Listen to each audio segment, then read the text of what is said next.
It's possible that Josh Duggar and the other people he's incarcerated with are living in conditions that are intolerable. The assertion that Josh Duggar is being granted special privileges while incarcerated has been made in a few sources. It's possible that he is, but these things are highly dependent on context, and it is quite evident that not all of the inmates at his correctional facility are experiencing the same thing. Does the fact that detainees are provided food that is infected with maggots constitute inhumane conditions?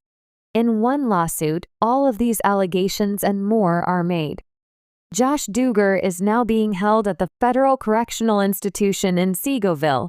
He was found guilty of downloading and having information that contained child sexual assault, and he is currently serving his 151-month term at the Dallas institution. It has been reported by the United States Sun that another inmate from that facility has filed a lawsuit regarding the conditions of their confinement.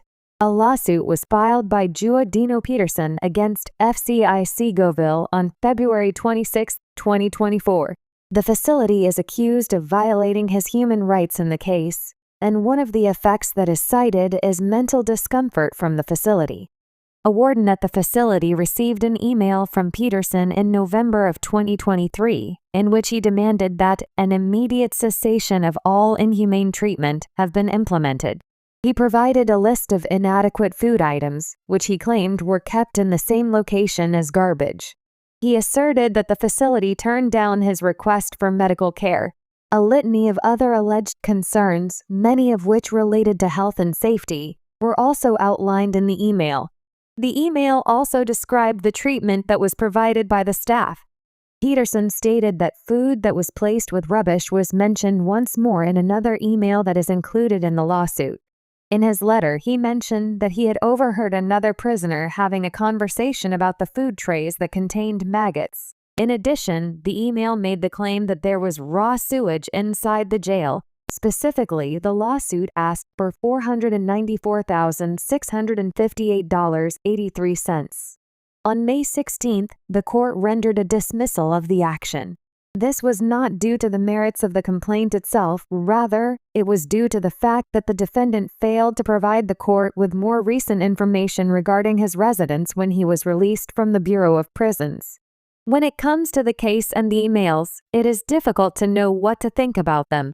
The writing style of the inmate is random, which may indicate a variety of factors, including educational neglect, a language impediment, cognitive disability, or any combination of these.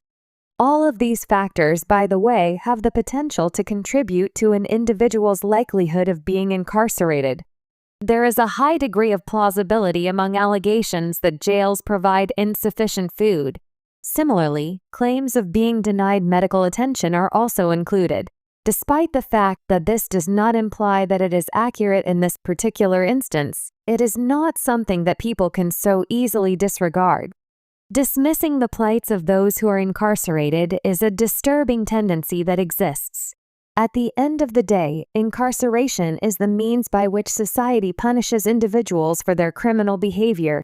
Putting an emphasis on the fact that there exist ethical norms is necessary. In spite of the fact that our correctional system breaches human rights in a variety of circumstances and unquestionably contributes to an increase in general criminal activity, the very least that we can do is ensure that everyone has access to healthy food, safe conditions, and medical care. Another thing to consider, which is almost as significant, is that Josh Duggar is not a person who is empathetic. Moreover, Josh Duggar is unquestionably responsible for a number of offenses. On the other hand, one cannot say the same thing about every single person who is present at that facility.